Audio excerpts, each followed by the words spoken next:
satirane Kusuri garis jalan ini berjuta kali turun AC bagiku satu langkah pasti tanah air tanpa penindasan kami mahasiswa Indonesia bersumpah berbangsa satu bangsa yang gandrung akan keadilan kami mahasiswa hidup perempuan yang melawan hidup perempuan yang melawan.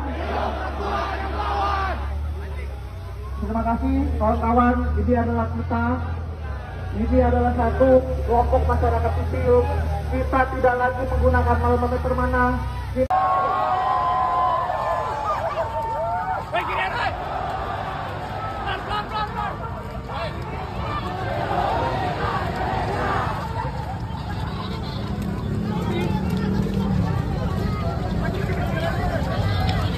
Jangan.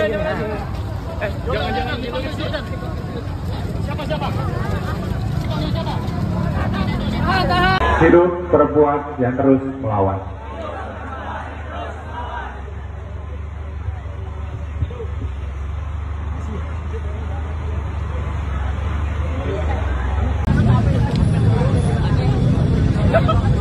Kawan-kawan dapatkan barisan dari Allah yang sebutkan satu kata revolusi, revolusi, revolusi, revolusi, revolusi, revolusi.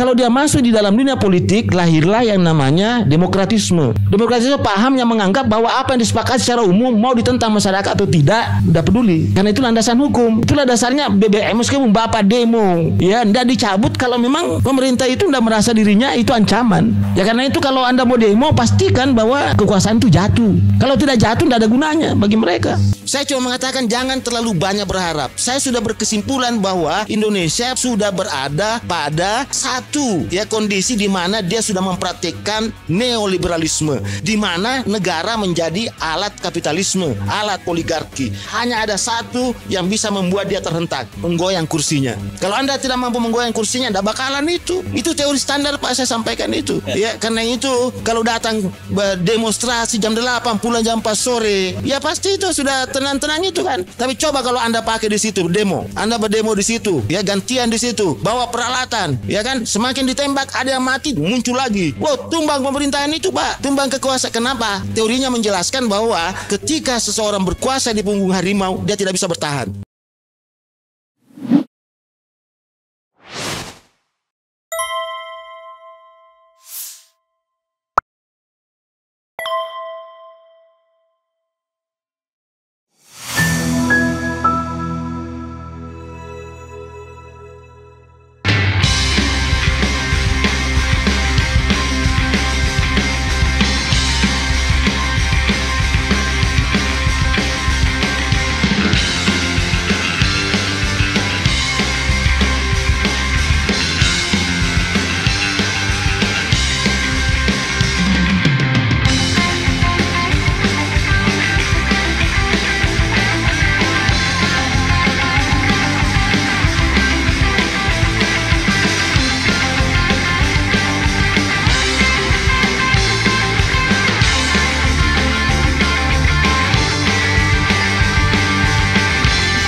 Ya, saya akademisi ilmu politik, kalau ilmu saya diterapkan dengan baik, saya yakin itu.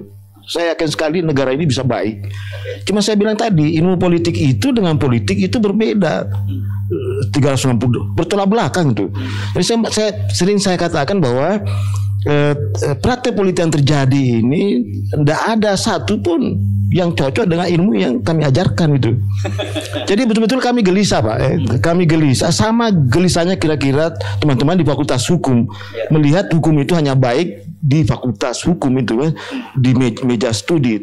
Pas sebenarnya kalau mau diterapkan itu tadi itu bagus sekali. Karena itu kami hanya kembali ya, karena pasti nanti dia mengatakan apa solusinya kan. Ini kan menarik ini. Saya diminta solusinya kan. Padahal sebenarnya teori itu sudah menjelaskan sekaligus solusi yang ditawarkan itu. Kan tidak ada teori itu tidak kuat kalau tidak ada faktanya tadi. Nah, apa yang disampaikan tadi ini kan apa narasumber asli ya, betul-betul aslinya ya. Narasumber asli ini fakta yang disodorkan ini. Terus bagaimana kita bisa menjelaskan?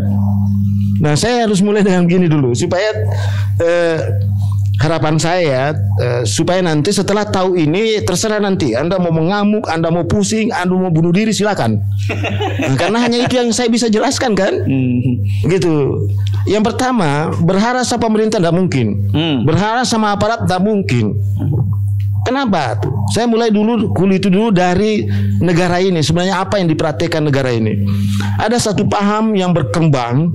Ya, yang nanti berada dalam dunia politik, semua agama, semua bidang, semua aspek kehidupan masyarakat, ya bangsa dan negara itu ada, yaitu paham liberalisme.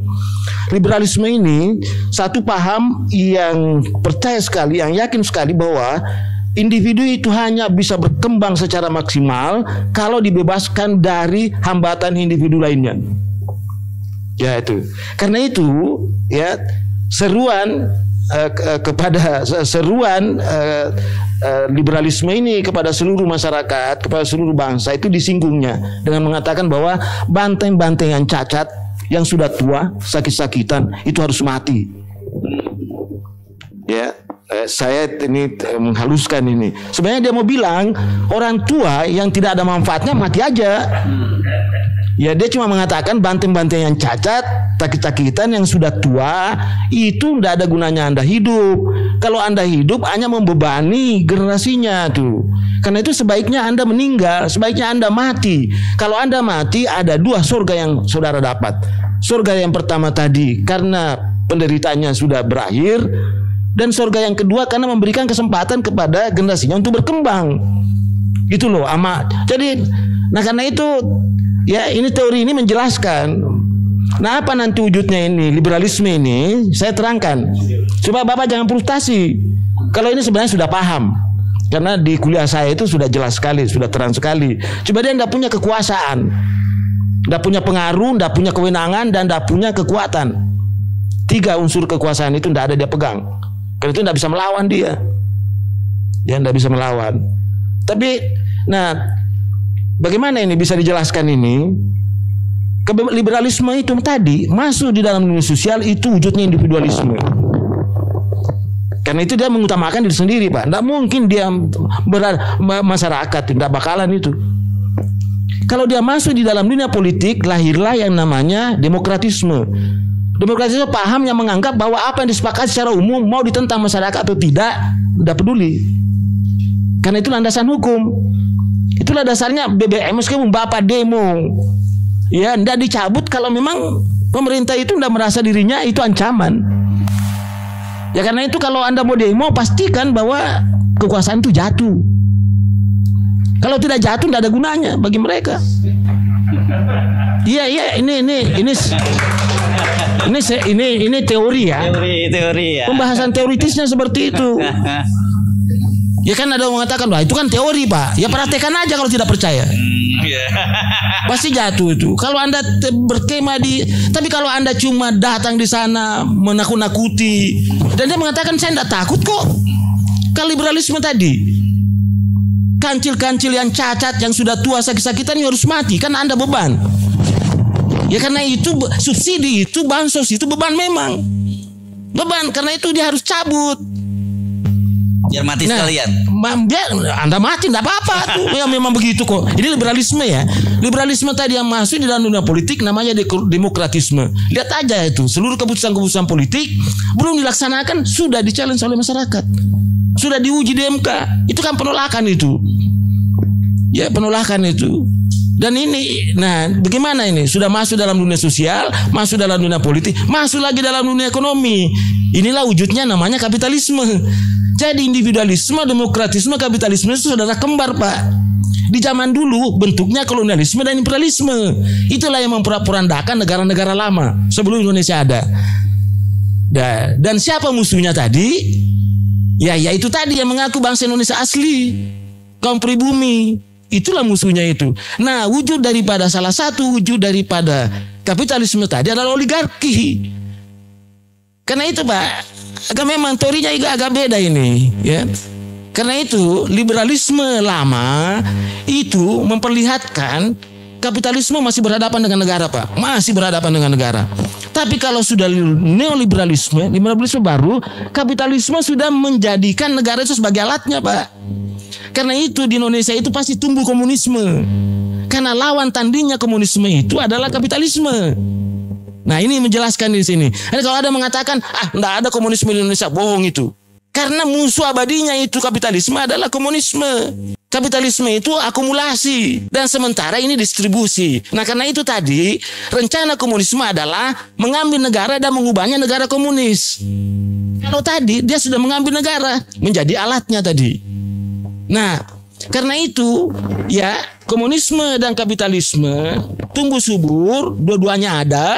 Karena itu menjadi sasaran itu kaum pribumi Indonesia asli, bangsa Indonesia asli dan tentu Islam mayoritas. Itu yang dijadikan alat untuk saling menyerang keduanya.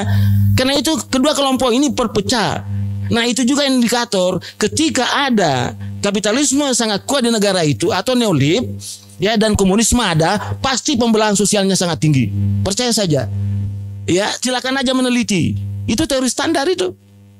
Ya artinya itu disintegrasi itu sangat tinggi itu. Ya disintegrasi politik ya tentu ancaman terhadap stabilitas dan sudah pasti tidak ada istilah tadi kan pertanyaannya terus bagaimana dengan pemerintah? Tidak bisa. Ini apalagi situasinya kan menarik. Ya kapitalisme ingin sistem kapitalisme ya, barat sistem ekonominya kan sistem ekonomi liberal. Ya kan? Sementara komunisme ingin sistem komando, ya kan? Sementara rakyat ingin berusaha sendiri, namanya sistem ekonomi kerakyatan ini. Ini ada tiga ini sistem ekonomi bertarung di Indonesia, ya kan? Nah apa yang saya sarankan di sini, hentikan itu konglomerasi, hentikan itu liberalisme, hentikan itu pasar bebas. Artinya kalau pasar bebas, bikin pasar itu tertutup, karena itu jangan impor. Ya, boleh ekspor tetapi politik pangan sudah terpenuhi. Itu. Tapi kan tidak ada jaminan seperti itu. Ya, tidak ada jaminan seperti itu karena tadi saya katakan bahwa Indonesia sudah berada pada tahap neoliberalisme. Nah, kalau negara sudah dikuasai neoliberalisme, kapitalisme dan oligarki tadi, maka seluruh aparat menjadi alat. Gitu. Menjadi alat. DPR-nya menjadi alat, Mahkamah Konstitusi menjadi alat. Militernya menjadi alat, polisinya menjadi alat, birokrasinya menjadi alat. Tapi itu dianggap absah karena ada dalam hukum. Itu problemnya Pak. Itu kan. Nah karena dia akan masuk, dia butuh karpet merah Pak. Dia butuh karpet merah, apa itu? Debirokratisasi. Artinya mudahkan dia masuk. Kalau mudahkan masuk pasti persulit mereka ini. Kan di situ. Tapi begini, kampus itu kan sebenarnya harus juga mempelajari yang begini supaya dia tahu. Yang saya khawatirkan itu kalau dia sudah berada di liberalisme tapi dia tidak paham itu. Dia menganggap apa yang saya lakukan ini baik gitu kan. Dia tidak sadar itu. Ini kan tadi yang misalnya gini, kok kenapa ada istilah subsidi itu? Kan ini istilah ini dungu ya. Kalau pakai logika itu. Dalam teori welfare state, negara kesejahteraan, lah memang tugasnya negara seperti itu. Jadi tidak ada istilah subsidi. Makanya saya bilang subsidi itu, bansos itu, seperti CSR itu sebenarnya adalah suap politik kepada rakyat agar jangan berontak, agar kapitalisme ini tidak terganggu, agar oligarki ini nyenyak tidurnya tuh. Dikasih landas seperti itu. Yang seharusnya tidak perlu dibicarakan. Yang perlu diusir itu oligarki. Yang perlu diselesaikan itu kapitalisme tadi. Yang perlu disadarkan pemerintah. You jangan jadi alat kapitalisme. You jadi bagian daripada oligarki itu. Itu harus disadarkan. bahwa rakyat sejahtera makmur itu tujuan negara itu tadi. Jadi sudah clear itu. Sumber daya manusia, kan negara menyelenggarakan pendidikan, tujuannya lahir orang-orang cerdas, orang-orang hebat untuk memperkuat kapabilitas ekstraktif sistem politik kita. Untuk apa itu? Supaya seluruh sumber daya yang ada, sumber daya alam tadi dikelola oleh sumber daya yang hebat, ya kan? Lahirlah sumber daya buatan yang kita pakai sama-sama. Kan tadi ada tambang nih, tambang minyak. Diolah oleh orang pintar, kemudian jadi bensin, jadi solar dan sebagainya, didistribusikan kepada masyarakat supaya dia sejahtera, supaya dia makmur. Itu tujuan negara didirikan tuh. Ya. Nah, tadi saya jelaskan bahwa ternyata ya ada penyimpangan dari penyalahgunaan teori negara oleh liberalisme tadi. Ya, kalau masalah tadi ya testimoninya Bang Batiar, berarti dugaan saya benar bahwa Bu Sri Mulyani itu adalah agen neolib itu kan. Saya memang mencurigai karena gini, kalau teman-teman di ekonomi mempelajari ekonomi ANSI dalam pengertian utang dan investasi, dia akan melihat itu sebagai financial resources. Tapi kalau saya di ilmu politik mempelajari ekonomi politik, utang dan investasi itu ancaman, bahaya itu. Itu masuk neokolonialisme, imperialisme di situ. Ya. Apa dalilnya tadi? Banyak teori pembagian dua dunia menjelaskan ada itu. Teori pembangunan. Kalau semua pembangunan itu bertujuan baik itu, tidak ada itu teori underdevelopment itu. Tidak ada itu teori ketergantungan. Kan itu semua teori-teori yang harus dipelajari teman-teman di ekonomi. Bahwa ada loh namanya teori ketergantungan, ada loh namanya teori dependensi, ya. Teori underdevelopment, ada teori neoimperialisme, ya kan? Sekarang ini apa caranya negara lain untuk menguasai kita, sumber daya kita? Ya pakai teori neoimperialisme tadi, didik orang banyak, ya, jadikan dia kaki tangan, jadikan dia komprador masuk, ya kan? Supaya dia bekerja untuk negara lain. Kan dia tenang. Makanya tadi kan saya bilang tadi, kalau mau aman tempatmu, mau nyaman tidurmu, tidak ada pilihan lain sekarang kecuali berkoalisi 3 kelompok. Yang pertama bandit politik tadi yang terbawa, bandit, Anda jadi bandit. Iya kan? Misalnya jadi preman, yang kuasai lahan itu Anda yang di situ jadi premannya. Itu pasti ada di situ kan? Atau misalnya dalam pilkada Anda yang bagi-bagi duit itu tadi, yang menyuap itu tadi kan? Ya untuk kepada rakyat. Nah ini rakyat harus disadarkan juga. Nah itu saya, ya itu nah tadi penjelasan saya sebenarnya untuk memberikan pemahaman ya kepada seluruh masyarakat Indonesia bahwa jangan terlalu banyak berharap perubahan sekarang. Bahwa hitungan ekonominya, datanya Pak Antoni sudah siang malam selalu menyebut kok. Gitu. Saya cuma mengatakan jangan terlalu banyak berharap. Saya sudah berkesimpulan bahwa Indonesia sudah berada pada satu ya kondisi di mana dia sudah mempraktikkan neoliberalisme, di mana negara menjadi alat kapitalisme, alat oligarki. Karena itu jangan pernah berharap petani, nelayan, peternak itu bisa berdaya, dalam ini hidup sejahtera. Tidak ada ceritanya itu. Karena teorinya mata, dia mengatakan kancil-kancil yang cacat, yang sudah tua, sakit-sakitan, seharusnya mati. Kalau Anda hidup, ya Anda beban bagi kami. Kenapa beban? Ya kami capek-capek berusaha, ya ada untungnya, ternyata Anda mau dapat. Kan gitu logikanya itu kan. Nah karena itu ya tadi apa yang disebut bansos sekarang, BLT, nah itu kan hanya menjelaskan bahwa ini loh ada kompensasi saya berikan. Kompensasinya adalah supaya Anda jangan bergerak. Makanya itu tadi saya katakan kan, kalau Anda mau demo, hitung-hitung aja. Sekarang jangan hitung-hitung juga. Karena sekarang kalau negara itu neolib, tak peduli Bapak. Ya, tadi saya kata hanya ada satu yang bisa membuat dia terhentak, ya. Menggoyang kursinya. Kalau Anda tidak mampu menggoyang kursinya, tidak bakalan itu. Itu teori standar Pak, saya sampaikan itu. Ya, karena itu kalau datang demonstrasi jam 8 pulang jam 4 sore, ya pasti itu sudah tenang-tenang itu kan. Tapi coba kalau Anda pakai di situ demo, ya.